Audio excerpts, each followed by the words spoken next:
So let me ask you another question, man. Do you think NIL deals hurt or help the college basketball landscape? Ooh, helps. 1,000% helps. Um, I was, I was,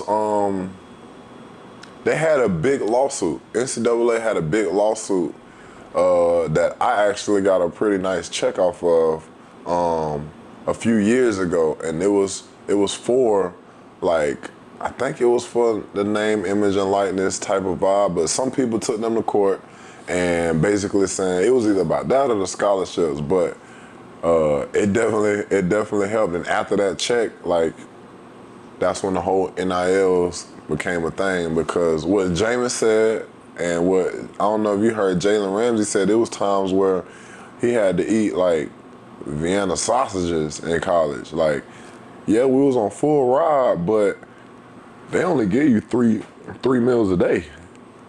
You know what I'm saying? You only get to swipe your card 3 meals a day before you gotta figure something else out. They might give you four. They might give you four. So after you done working out in the morning, after that 6 o'clock workout, you're gonna be hungry.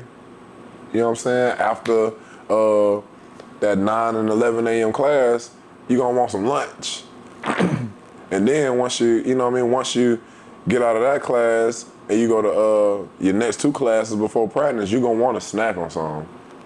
Then after practice, you gonna be hungry after practice. Practice in at 5, 6 o'clock. Then you got study hall from 6 to 7.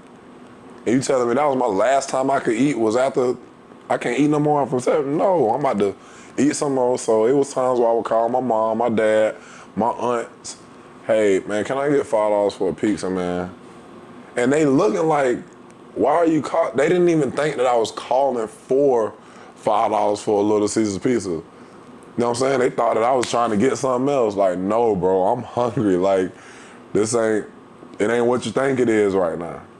You feel me? So like, that whole NIL thing, I think that helps everything. Like, the NCAA is a multi-billion-dollar industry, man. You know what I'm saying?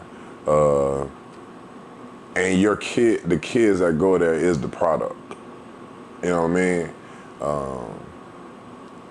So I think it was a big help. I think it was a big help, and I think the kids now are learning and understanding that they are a business.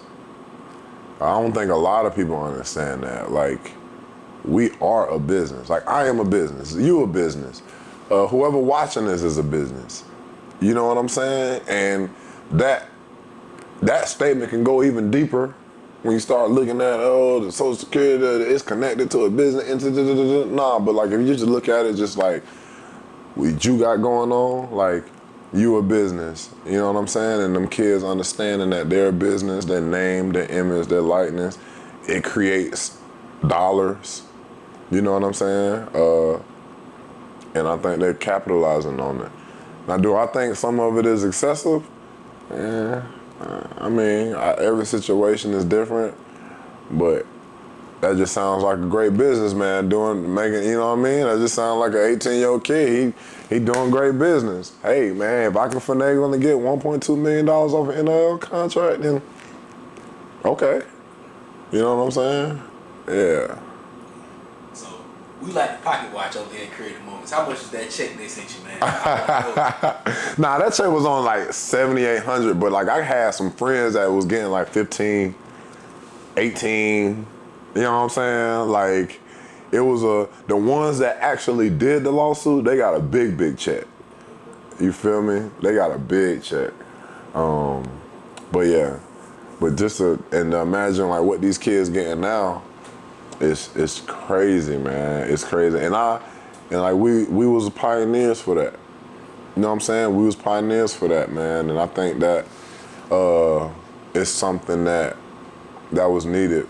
And you're going to see next year and the next 3 to 4 years to come, those NIL deals, they going to level the playing field in college sports from football to basketball. You probably really going to see it in football. Like, you saw it a little bit in basketball because of how competitive the NCAA tournament was. So now it's not even a matter of getting the best talent. It's really a matter of who got the best boosters. You know what I'm saying? Because that whole starting lineup for Miami Hurricanes this past NCAA tournament they did, like, bro, that whole roster, none of them kids was from Florida. Miami Hurricanes basketball team, none of them kids was from Florida. They bought all them kids.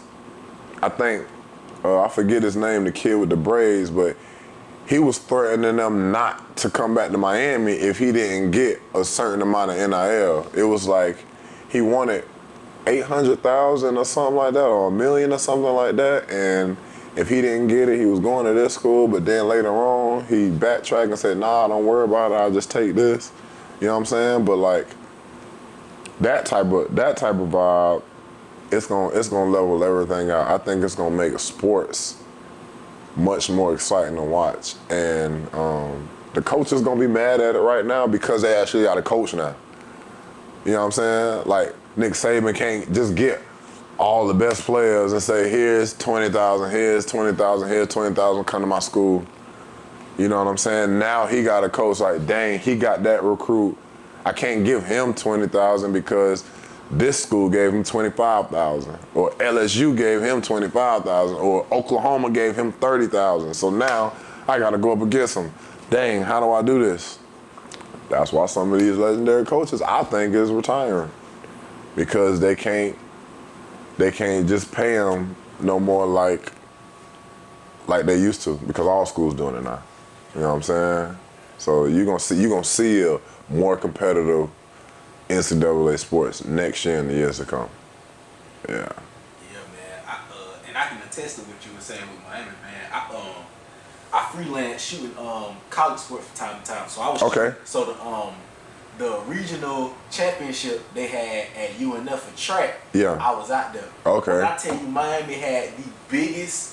I'm telling you. Distance throw. I'm talking about she was like 6'3". I'm telling you, She bro. Fade. She For real. speak English. That's what I'm saying. Bro, I'm talking about she had tats. That's what Miami gonna do. Yeah. That's what Miami gonna do, man. They just gonna pay their way to success. Yeah. And more schools too. I ain't just gonna say Miami. They just the pioneers of it, because it worked. It worked. Because think about it. They paid maybe each of them kids on that basketball team. Let's just say on average they paid them $300,000. Let's just say that they paid every kid on that $300,000. Let's say it's 10 kids on the team. That's, what's that? $3 million, right? But they made. Yeah, it's a little windy. But they made over $10 million by going deeper into the NCAA tournament. You feel me? So it's gonna pay off. Them schools gonna make their money. Like 2 years from now, all that NIL stuff, that's gonna be chump change in them schools. It's gonna be chump change in them, for sure.